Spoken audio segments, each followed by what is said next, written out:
What's up everyone? So this is a video that I'm recording real quick. As you can see, it's not particularly super high production value, but what matters is the content. And this is a topic that I couldn't get into during the mastermind call yesterday, but it was brought up really briefly. So this concept has to do with your personality as a trader, or as a person rather. So the personality traits that you were born with naturally as a part of your genetics has a very large role in how you perform as a trader. And when you first hear of this concept, you might think, oh, what do you mean personality traits? How's that supposed to affect my trading? And yet, the great Sun Tzu had a very interesting quote. Know yourself, know your enemy, 100 battles, 100 victories. Almost always, 99% of the time, we're always directing our attention outwards. We're putting all of our attention into learning the newest market maker trading concept, liquidity concept, time frame, algorithmic trading, blah, right? Always trying to learn more about our enemy. But we almost never direct our attention inwards to knowing ourselves, knowing our strengths, knowing our weaknesses, and knowing what tendencies that we tend to fall into. And we wonder why we fail.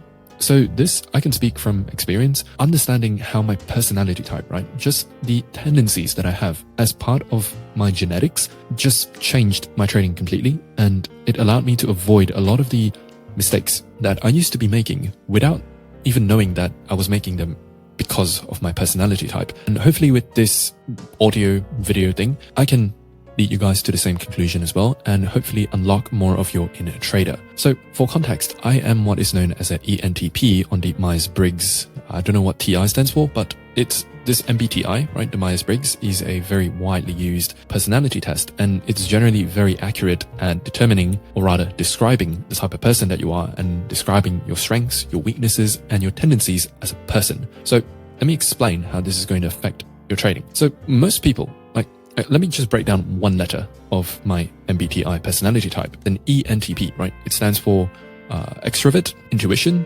thinker, and perceptive. Let's focus on the first word. As an extrovert, right? The moment I tell you, oh, I am an extrovert, the first thing you probably think, and usually the last thing you also probably think, is, oh, I enjoy being around people. I can't stop talking, and I like partying and getting shit wasted drunk. When in reality, it's And usually people end there, right? Oh, that's all to the MBTI personality type. Oh, great. How useful is this? But in reality, when you look one level deeper, that's really not the case, because I really don't consider myself an extrovert on a social basis, right? Sure, I'm really good at socializing with people. I tend to be able to talk to people really easily, but do I enjoy being around people? Not really. I really don't. Like, some of my favorite hobbies is smoking a cigar alone while reading or doing nothing, just watching the sunset with some music, some nice piano. It's not an extrovert type activity that you would think of right off the get-go. I love to stay at home, work, just do anything like alone. I like to be alone. I recharge. I feel the greatest, nobody to bother me, and I definitely feel my social battery drain when I'm around people for too long.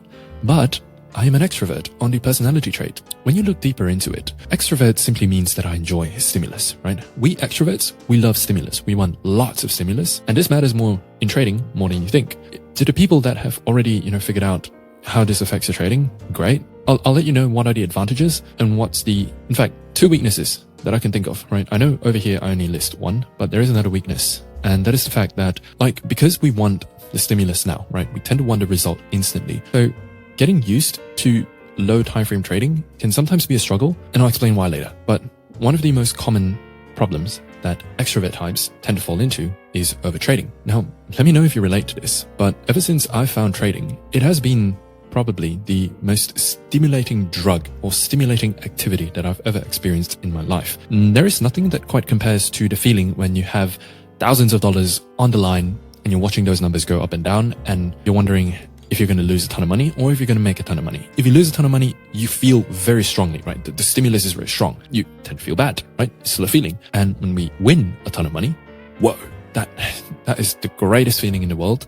And I'd say nothing compares to it. I could make like 5, 10, 20 grand in a day from the business, and I wouldn't feel the same compared to if I made like $1,000 from trading. If you relate to this, you're probably an extrovert. Maybe.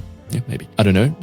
The only way you will know is if you do the MBTI test. Because of this stimulus that we get from trading, we tend to get addicted to taking trades. Like, at least I am, right? I'll be honest. I am a action junkie. I love taking trades just because I like being in trades. I like the feeling of being in a trade and being excited. True story. When I look back at my journal from the past, there is one thing that stands out to me. So in my system, if I were to follow it strictly, I have only 3 trading windows, like 3 hours in the day that I would be even looking at the chart or looking for an entry. The first time is during the London Open kill zone between 2 to 3 a.m. New York. The second is during the New York Open kill zone, sometime between 6:45 a.m. to about 7:45 a.m. New York.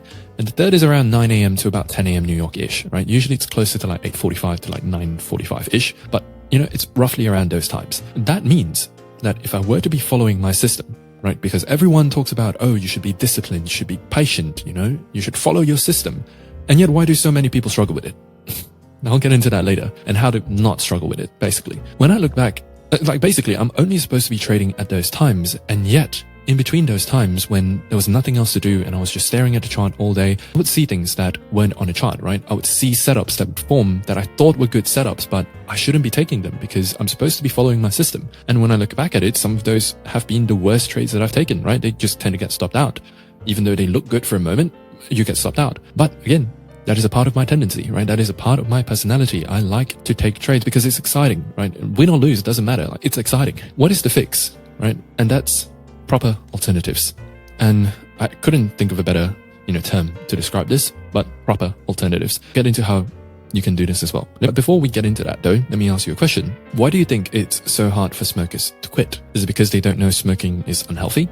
Probably not. They must hear it all the time until the point that they're sick of it. Is it because nicotine is addictive? Not really. That's just what the mainstream media wants you to believe. For reference, I smoke between 5 to 10 cigars every week, and I've been doing so over the course of probably the last year, maybe year and a half. And here's a fun fact. One singular cigar has tobacco equivalent to a pack of cigarettes. I am ingesting as much nicotine as a pack of cigarettes once to twice. That is a lot of nicotine. And yet I am not addicted. I pretty much only smoke when I choose to. There is never a need for me to smoke.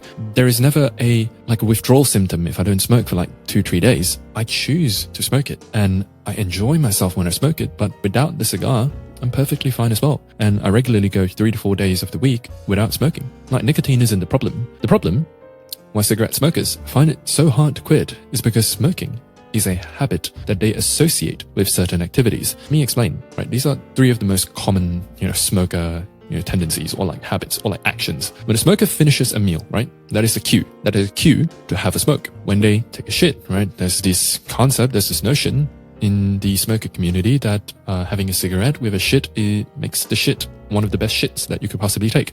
I have never smoked a cigarette before. I can't speak on how that feels, but if there are anybody here that is a smoker, maybe you could, shed more light into this scenario. 3 words, I've never touched a cigarette in my life. I only smoke cigars. I have not vaped as well. Cigars are the only thing I smoke exclusively. But anyways, when they wake up, right, that is a cue to make coffee, but that is also a cue to have a smoke with the coffee, right? The problem is that they associate, right? When you associate something with a habit, and I'll get into how this is going to apply to you later, but you need to understand this first. When you associate a habit, it's not nicotine. It's not that it's they want to quit. Trust me, a lot of smokers do want to quit, but they find it hard because when people tell smokers to quit, it's more of a cold turkey approach, right? Oh, just quit smoking. Just don't smoke. How hard can it be? It is tougher than you think. For those of you who have tried to quit social media and you don't replace it with something, you know how hard it is to relapse, right? For those of you who have tried nofap and you don't replace the action of masturbating with something else that is healthier, perhaps going to the gym, perhaps hanging out with friends, or doing something productive, you know how easy it is to relapse. When to the people that have gone on a diet, let's say you stop eating carbs and you don't replace that with something delicious that you enjoy that isn't a carb, that sticks to your diet, you know how easy it is to relapse. So it's the habit that's the problem, right? Whenever you want to quit a bad habit, which in our trading, there is a lot of bad habits. Overtrading is one of them. That is the one that I'm focusing on in this video. But I'm sure, based on your personality type, there are a lot of bad habits that you're falling into. Maybe it could be overthinking, right? Maybe instead of, for me, I don't find it hard to, not get into the trade. I find it harder to stay away from a trade. I'm confident, right? Because I'm an intuitive person, see big picture, and, I can get in easily, right? As long as it's a logical trade, I'm in. For the opposite type of my personality, they might overthink too much, right? Too analytical, too systems-based, too process-based. And if they're not free-flowing, right? If one little aspect of the trade is not within their system, they might struggle to take it. If that sounds like you, again, taking a personality test will shed a lot more light into that. I can't speak for that because I'm not that personality type, but I'm sure taking a personality test will shed a lot of light into that. If you want to quit those bad habits, right, something to fill in the void, right? If you take out a bad habit, you need something else to fill it in. And that something else needs to have a couple of criteria. Number one, you need to enjoy it. Number two, it needs to fit your personality type. So as an extrovert, I love video games, okay? I'm just going to be honest because video games are very high in stimulus. When I play video games, it fits my personality type and it's also something that I enjoy, right? I'm just going to be honest. What I did in the past to alleviate the problem of overtrading was to play video games, in the afternoon between the period of 3 a.m. New York to about 7 a.m. New York, right? I would play video games. And you can imagine how well the conversation went with my girlfriend at the time when I told her that, hey, babe, I'm playing video games for work, right? It's for work purposes. It's I'm not playing video games because it's for work. Yeah, you guys can imagine like that conversation went amazing. Alternatively, I also scheduled my workouts, right? As a extrovert type, you might relate with me, but I can't sit still, right? We can't sit still. We need to move. Physical exercise is also a type of stimulus that we enjoy, right? As long as it's high stimulus, we enjoy it. There's a reason why a lot of extrovert types might struggle with meditation. Trust me, when I tried meditation coach, I went for those like yoga, retreat type of things. I just can't get into meditation. I can understand the benefits. I understand the science behind it. It doesn't really work for me, right? For me, exercise is a much better form of meditation. Cigars are a much better form of meditation for me because it feels like there is more stimulus and it feels more like I'm doing something. Like if you're an extrovert, right? Maybe you schedule a workout in between, the trading window that you're supposed to be trading when there's nothing else to do. You schedule a workout there, right? When you're working out hard, or in my case, when I'm working out hard, or if I'm playing basketball in between the trading window, then I'm not thinking about overtrading. I'm not thinking about trading, right? I'll schedule the workout in between the session. And then once I'm done with my workout, come back, take a shower. I'm on the chart and boom, right? It's the perfect time to start trading. Basically, right? You don't just quit smoking. You always replace it with something that you enjoy and that fits your personality type. For me, there are three. Maybe you can draw inspiration from it. So I already talked about the first one. It is exercise. So right there, I schedule my workouts between 5 a.m. and look at the charts when I'm back. I play video games, right?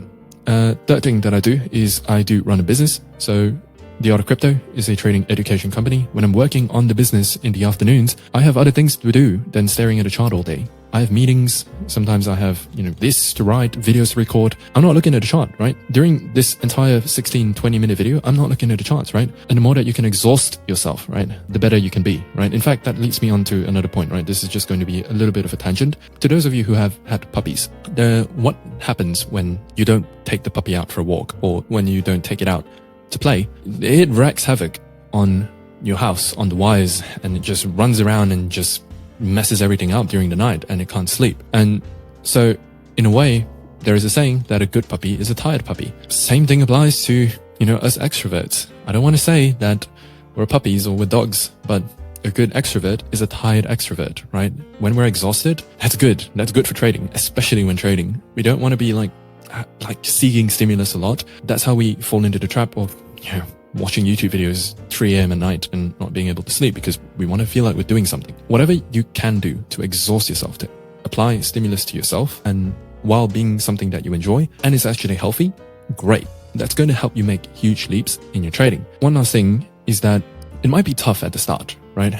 For example, once you replace, let's say, an afternoon smoke with, a walk and perhaps a chewing gum, or when you replace the shit smoke with TikTok doom scrolling while you're on the toilet, or maybe replace the cigarette and coffee with a croissant and coffee, for example, it might be tough at the start because the stimulus that you're getting from these activities is obviously lower than the dopamine that you would be getting from having a cigarette. But they say that you start forming a habit after 21 continuous days of repeating the action. And once you are doing the habit for around 90 days, you start ingraining the habit. This comes from a book called The Power of Habit by Charles Duhigg, which is a highly recommended read. And another book that you can consider reading, and one that I highly recommend, it's just something that will improve your life greatly, is this book called Atomic Habits by James Clear. But basically, over time, right, it might be hard at the start. But once you get used to associating certain activities to certain cues, well, congratulations, you have officially quit smoking. Once you start associating walking after a meal, like if the cue is once you finish a meal and then the action is walking, great. Now you're not thinking about a cigarette anymore. Again, this just ties back to the fact that everyone and their mother talks about being more disciplined, being more patient, following the system. But let's be real, if it was that easy, everyone would be doing it. And the reason why it's so hard to stick to these good habits is because we have no tangible, we just don't have any systems or any kind of environmental modifications that make it easy for us to do that. Because our current environment, right? Again, our current environment, both mental and physical, means inside and outside, makes it hard to be disciplined, to be patient, to follow the system. How hard do you think it would be to stay disciplined if you had nothing better to do other than staring at the charts between 3 a.m. New York to 7 a.m. New York? That's right, you would take a trade. I mean to say, understanding your personality type might sound like another woo-woo thing that doesn't really affect you as a trader, but it's really a hidden weapon that most people aren't aware of that allows them to harness another level of their inner trader. So here are your action steps to use this to your advantage. Number 1, head over to 16personalities.com, figure out your MBTI type. So that is, ENTP and whatever type you are. It will also tell you what are your strengths, what are your weaknesses, and what are your tendencies that will allow you to understand yourself as a person. Once you have the MBTI data, we're going to go deeper. Next, I want you to go to this website called tests.marketpsych.com. You can also Google trader personality test. I want you to take this test, right? It's a pretty in-depth test, but after you're done with this one, it will give you insight to the strengths and weaknesses that you have as a trader specifically. So first you understand yourself as a person, and then once you understand your strengths, weaknesses, and tendencies of you as a person, now you understand the strengths, weaknesses, tendencies of you as a trader. And once you understand your strengths and your weaknesses, now you can start leaning into your strengths, right? It will make recommendations based on, for example, if you're, a type like me, I would be highly suited for 2 types of trading in specifically short-term trading, like some trades that take between, 1 to a week, like a few days to a week, maybe 2 weeks. And the other type would be just intraday, scalping, because I want my stimulus quick. It's either I get my stimulus and a lot of stimulus quick, or I just place a trade, I go do something else and just let the trade play out. These are things that you will understand once you take the trader personality test. It will tell you what type of trader you are most suited for and what type of trade that you are least suited for. And you can use this to your advantage, because now the third step is to modify your environment, right? There is a saying that, you should be more disciplined, right? But willpower is overrated. Modifying the environment to engineer certain actions or to make them easier to do is what the millionaires do, right? We don't, for example, I've been pretty lean and muscular for the better part of the last 5 years. And is it because that I use willpower every day to stay disciplined, to not eat snacks, to not have sugar or whatever? Number 1, I don't really have any of those terrible snacks with seed oils and a bunch of sugar and, ton of trans fats or whatever in my house. That's one thing. But number 2, I always, at every single moment, I have lots of raw honey, I have raw milk, I have, fruits and stuff that I enjoy that gives me dopamine, that satisfies my hunger when I do feel hunger in my house, that are healthier alternatives to, the bad stuff. I've engineered my environment to make it easy for me to achieve certain results, right? And that is what you need to do as well. Come up with suitable alternatives to modify your environment. And these alternatives, again, have to be something that, you enjoy and also matches your personality type, right? If you're an introvert, obviously the alternative can't be going out and talking to people, right? That's very counterintuitive. It's going to be hard for you to stick to that. Once you have that, now you have a system to truly achieve success as a trader. Yeah, lastly, feel free to send me a message at any time to ask about this. I'll be happy to help, especially if you are closer to an ENTP type, because I'm ENTP. I don't really understand the other personality types, but if you're somebody like me, then I can definitely make you some personalized recommendations. I'd say, honestly, that's it. If you have any questions, and let me know if this has been helpful. Cheers.